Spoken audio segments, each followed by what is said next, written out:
Hola, benvinguts i benvingudes a la història que no sabies. Hi ha històries que, per molt que passin els anys, continuen perseguint una ciutat. Històries que s'expliquen una vegada i una altra, que passen de generació en generació i que acaben formant part de la memòria col·lectiva, fins al punt que gairebé ningú no es planteja si van passar exactament tal com ens les han explicat. A Barcelona hi ha unes quantes, però probablement cap tan inquietant com la de la vampira del Raval. I és que durant dècades el seu nom va ser sinònim de terror. Els diaris la van presentar com una assassina de criatures, una dona que segrestava nens pels carrers de la ciutat i que amagava secrets tan foscos que semblaven sortits d'una novel·la de terror. La seva història es va convertir en llibres, documentals, pel·lícules i programes de televisió, fins al punt que encara avui molta gent està convençuda que coneix perfectament què va passar. Però què passa si gratem una mica més? Què passa quan deixem de banda la llegenda i intentem acostar-nos als fets? Perquè la realitat és que darrere de la figura de la vampira del Raval hi ha una Barcelona que sovint oblidem. Una ciutat plena de contrastos, on la riquesa i la misèria convivien a pocs carrers de distància. Una ciutat marcada per les tensions socials, per la pobresa, pels rumors i per una premsa que competia cada dia per aconseguir nous lectors. I és precisament en aquesta Barcelona on comença la nostra història. Una història que parla d'una nena desapareguda, d'una dona convertida en monstre i d'una pregunta que més d'un segle després continua oberta. Qui era realment Enriqueta Martí?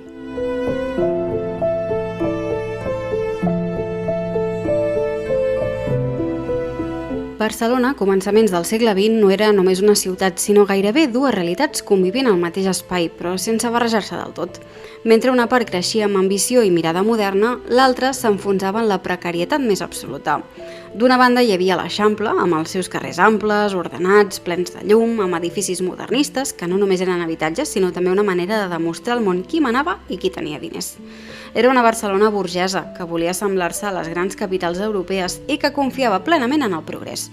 Però a pocs minuts caminant, sense necessitat d'anar gaire lluny, la realitat canviava completament. I és que el Raval era una altra història. Era un barri dens, carregat, amb carrers estrets on el sol amb prou feines hi entrava, amb edificis vells plens de gent, on famílies senceres vivien en espais minúsculs, sovint sense ventilació ni condicions higièniques bàsiques, i en l'olor o la pudor de fum, de menjar ranci i de clavegueram formava part del dia a dia.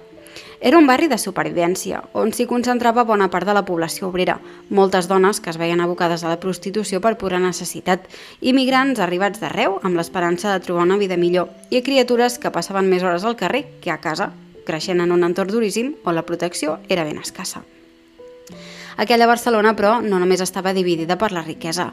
També era una ciutat inquieta, nerviosa, amb una tensió que respirava als carrers. Feia només uns anys que havia esclatat la Setmana Tràgica de 1909, un dels episodis més traumàtics de la seva història recent, amb barricades, convents cremats, intervenció de l'exèrcit i una repressió posterior que havia deixat ferides molt profundes. Les vagues eren freqüents, els conflictes entre patrons i obrers anaven en augment i molta gent tenia la sensació que la ciutat estava canviant massa ràpid i que ningú no sabia exactament cap a on anava. Així que enmig d'aquell clima, la por formava part de la vida quotidiana. No era necessàriament una por concreta, sinó una sensació difusa que les coses podien torçar-se en qualsevol moment. Els rumors corrien de pressa, les històries s'engrandien cada vegada que passaven d'una persona a una altra i qualsevol succés estrany acabava convertint-se en un tema de conversa a tavernes, mercats i places. També hi havia un altre element que sovint oblidem quan mirem aquella època amb ulls actuals, la competència feroç entre diaris. Barcelona era una ciutat amb una premsa extraordinàriament viva i influent. Per molta gent, el diari era la principal i l'única finestra al món. No hi havia ràdio tal com la coneixem avui. La televisió encara quedava molt i molt lluny, i les notícies arribaven sobretot a través dels quioscos, que cada matí s'omplien de capçaleres disposades a competir per l'atenció dels lectors. Era una autèntica batalla diària. Capçaleres com La Vanguardia, El Diluvio, La Publicidad o El Noticiero Universal lluitaven per vendre més exemplars que els seus rivals, i això significava que les notícies no només havien d'informar, havien d'impressionar, havien d'emocionar, havien de provocar indignació, sorpresa o por.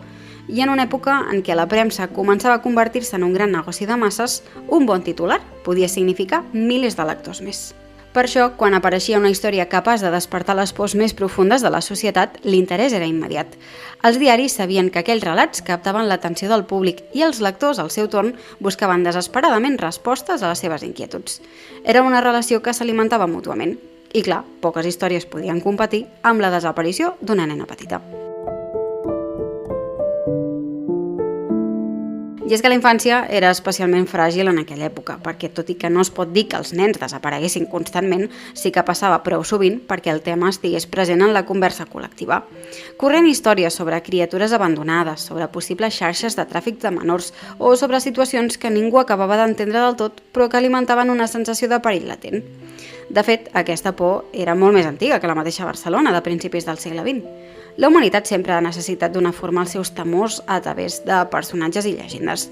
Durant generacions, els infants havien crescut escoltant històries sobre éssers que s'emportaven les criatures que s'allunyaven massa de casa o que no es portaven bé. A Catalunya i a bona part de la península existia la figura de l'home del sac, per exemple, aquell personatge inquietant que, segons explicaven, podia aparèixer en qualsevol moment per endur-se els nens desobedients. A altres llocs hi havia llegendes semblants, diferents en detalls però idèntiques en el fons. La por que els més vulnerables desapareguessin sense deixar rastre.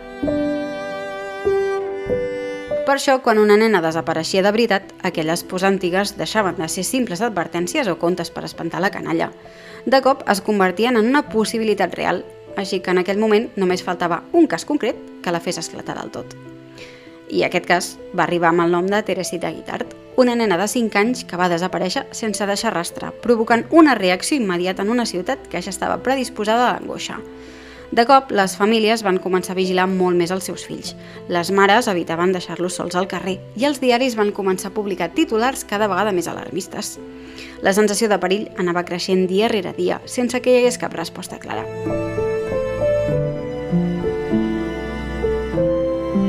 És en aquest clima on apareix la figura d'Enriqueta Martí, una dona que en aquell moment no tenia res d'extraordinari i que probablement passava desapercebuda per la majoria de veïns.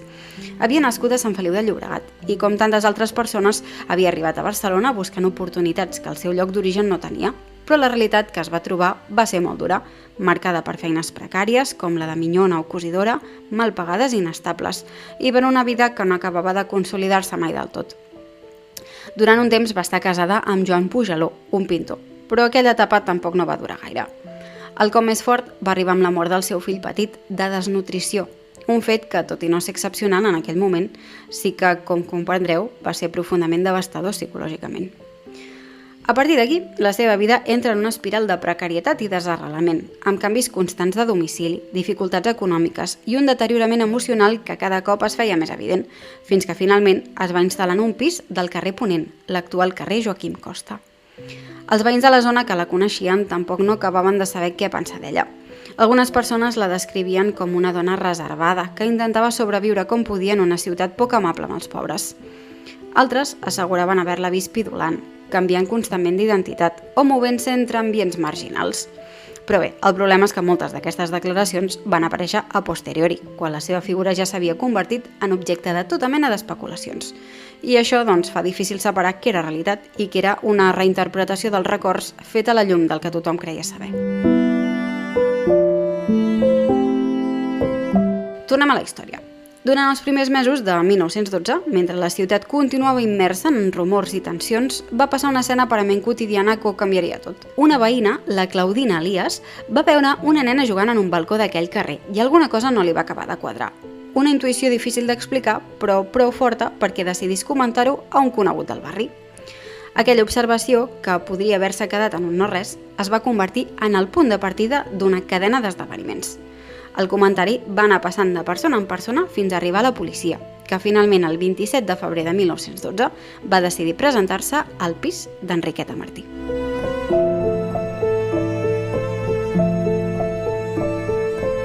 Quan els policies van entrar al pis del carrer Ponent, probablement no imaginaven que estaven a punt de desencadenar una de les històries més famoses de la Barcelona del segle XX. A l'interior hi van trobar dues nenes. Una d'elles deia que es deia Felicidad, però ben aviat es va descobrir que en realitat era la Teresita Guitart, la nena desapareguda que feia dies que ocupava titulars i converses per tota la ciutat. L'altra era l'Angelita, una criatura que aparentment vivia allà amb normalitat. Aquell instant va ser suficient perquè tot canviés. De cop, allò que fins aleshores havien estat rumors, sospites i pors difuses semblava adquirir una forma concreta. La nena desapareguda havia aparegut dins d'un pis del Raval i la dona que hi vivia era una figura envoltada de misteri, sobre la qual els veïns explicaven històries contradictòries des de feia temps. Encara no hi havia conclusions, no hi havia ni judicis, però la ciutat sencera tenia la sensació que acabava de trobar la peça que faltava del trencaclosques. Enriqueta va explicar que havia trobat la Teresita sola pel carrer, abandonada i en males condicions, i que se l'havien dut per cuidar-la. Potser en altres circumstàncies aquella versió hauria generat alguns dubtes, preguntes o una investigació una mica més pausada, però aquell no era un moment qualsevol. Barcelona feia setmanes que vivia pendent de la desaparició de la nena i estava preparada per creure una història molt més inquietant. I aleshores va començar l'escorcoll.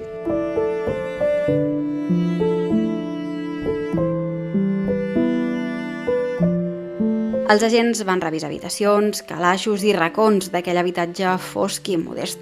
El que van trobar no demostrava per si mateix cap dels horrors que més tard es publicarien als diaris, però vist a través dels ulls d'aquell moment resultava ja inquietant.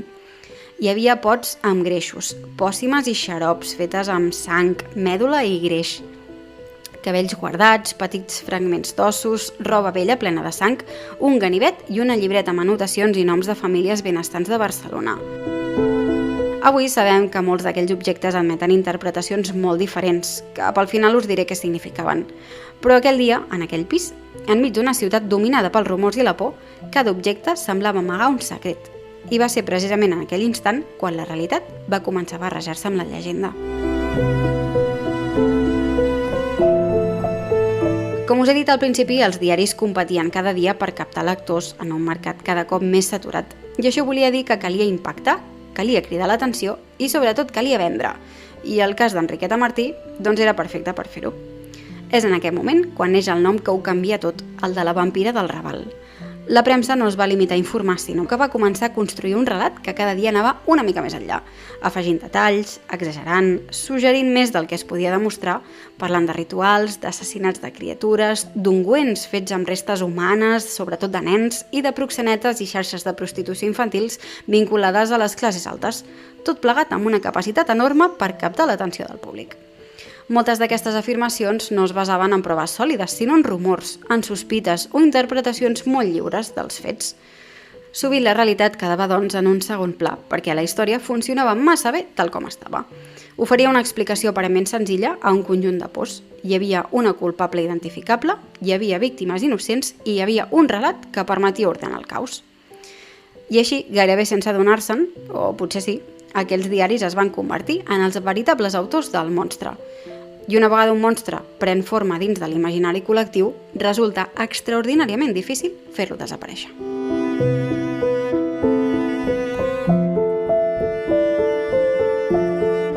Enriqueta Martí va ser empresonada a la presó de dones de la Reina Amàlia, que és on actualment hi ha la plaça Folch i Torres.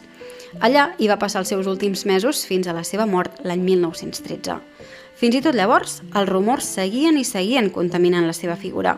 I és que durant molt de temps es va dir que havia estat apallissada per altres preses per la ràbia que feien els seus crims. I no és cert. En realitat, va morir de càncer d'úter, una malaltia dura i poc tractable en aquell moment, especialment per una dona sense recursos, de manera que el seu final no va tenir res d'espectacular, sinó que va ser silenciós, dolorós probablement, gairebé invisible, com el de tantes persones en aquella època. I a més, va morir abans del judici. La mort d'Enriqueta Martí no va posar fi a la història. De fet, en molts sentits, va ser just aleshores quan la llegenda va començar a caminar sola. Sense judici, sense una sentència que aclarís els fets i amb una opinió pública completament captivada pel cas, els rumors van continuar creixent molt després de la seva mort. Durant dècades, els relats més escabrosos es van repetir una vegada i una altra fins a convertir-se gairebé en veritats indiscutibles i en una de les llegendes negres més impactants de la Barcelona del segle XX.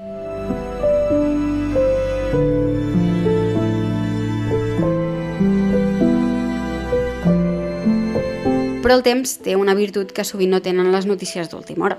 Permet tornar els fets amb calma. I quan els historiadors i investigadors van començar a revisar la documentació original, van descobrir que moltes de les certeses que semblaven inqüestionables eren en realitat molt més fràgils del que s'havia cregut. Alguns investigadors van començar a tornar als arxius originals i a revisar el cas amb una mirada molt més crítica. Entre ells hi ha l'escriptor i periodista Jordi Coromines i la historiadora Elsa Plaza, que van dedicar anys a estudiar la documentació de l'època i a reconstruir el context real del cas. Les seves investigacions coincideixen en una idea que resulta tan incòmoda com fascinant. Moltes de les atrocitats que durant dècades es van atribuir a Enriqueta Martí no van arribar mai a demostrar-se documentalment. Així que, si us sembla, tornem enrere a mirar una mica més amb deteniment què hi havia realment dins d'aquell pis del carrer Ponent.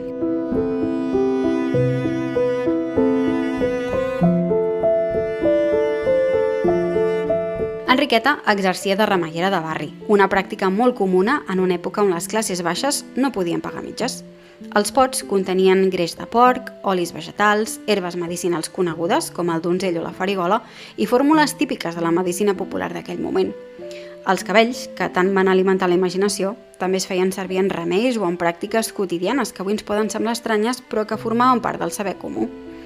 Els ossos petits, que es van interpretar com una prova terrible, podrien correspondre simplement a restes d'animals. Algunes teories recents diuen que Enriqueta treballava com a buscadora de restes en cementiris o fosses comunes per un metge i col·leccionista local. L'antropologia forense moderna ha demostrat que a la Barcelona del 1900 hi havia un mercat negre d'ossos humans de cementiris antics que s'utilitzaven per l'estudi de la mèdula, pràctiques d'estudiants de medicina o fins i tot preparats de farmàcia de l'època. Per últim, el ganivet no deixava de ser una eina domèstica més dins d'una casa com qualsevol altra. Fins i tot la famosa llibreta amb noms, que es va llegir com la clau d'una xarxa fosca de pederàstia que implicava les classes altes, pot tenir una explicació molt més senzilla, com una relació de persones que li feien caritat o amb qui mantenia algun tipus de contacte en una vida marcada per la precarietat. Pel que fa a les taques de sang de la roba vella, posteriorment es va apuntar que es devia a la seva pròpia malaltia, el càncer d'úter, que li provocava fortes hemorràgies, o també a sang d'animals de granja, ja que també es van trobar gallines vives al pis. I les nenes? Doncs l'Angelita era en realitat la seva neboda biològica. Enriqueta se n'havia fet càrrec legalment, o de facto, perquè la seva cunyada no en podia tenir cura per indigència. Teresita, en canvi, sí que havia estat segrestada. Enriqueta li havia tallat el cabell i la feia passar per filla seva per demanar caritat. En tot cas, cap de les dues nenes presentava ferides, desnutrició severa ni marques de maltractament físic un cop alliberades. Més enllà del cas concret, el que ens mostra aquesta història és el funcionament d'una societat marcada per desigualtats molt profundes, on la misèria i el luxe convivien molt a prop, on hi havia realitats incòmodes que sovint es preferia no mirar de cara i on, quan la por es feia massa gran, es feia necessari trobar algú a qui assenyalar. Per això, el cas de la vampira del Raval no només parla d'Enriqueta Martí, sinó també de com es construeixen els monstres, de com una història pot créixer fins a convertir-se en veritat col·lectiva, simplement perquè encaixa amb allò que la gent necessita creure i sentir, i de com, en molts casos, és més fàcil acceptar una explicació senzilla que no pas afrontar una realitat complexa. Durant dècades, pràcticament ningú no va qüestionar aquesta versió dels fets. La història de la vampira del Raval es va repetir una vegada i una altra en articles, llibres, documentals, programes de televisió, fins al punt que moltes persones van acabar assumint que tot allò havia estat demostrat sense cap mena de dubte. Això, però, no significa necessàriament que fos innocent de tot allò que se li va atribuir. Significa simplement que una part important de la història que ha arribat fins als nostres dies podria estar construïda sobre exageracions, interpretacions interessades i un sensacionalisme periodístic que va acabar desbordant els fets comprovables. Potser Enriqueta Martí no va ser mai la figura terrorífica que ens han explicat durant dècades, sinó més aviat una dona sola, marcada per la pèrdua i la precarietat en una ciutat que no tenia espai per ella.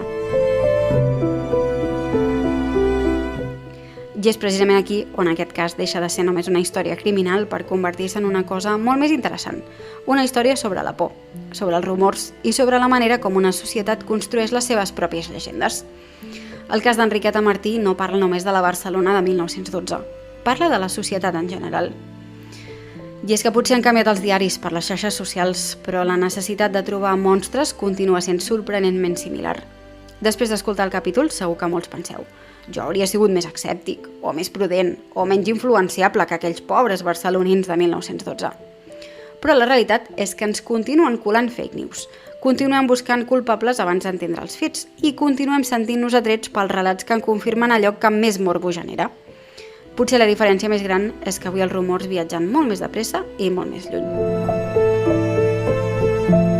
Després de tota aquesta història, el que em queda és una sensació inquietant. Potser el que fa més por no és si realment va existir una vampira del Raval o no, sinó fins a quin punt una ciutat sencera necessitava creure que sí. Fins la setmana que ve.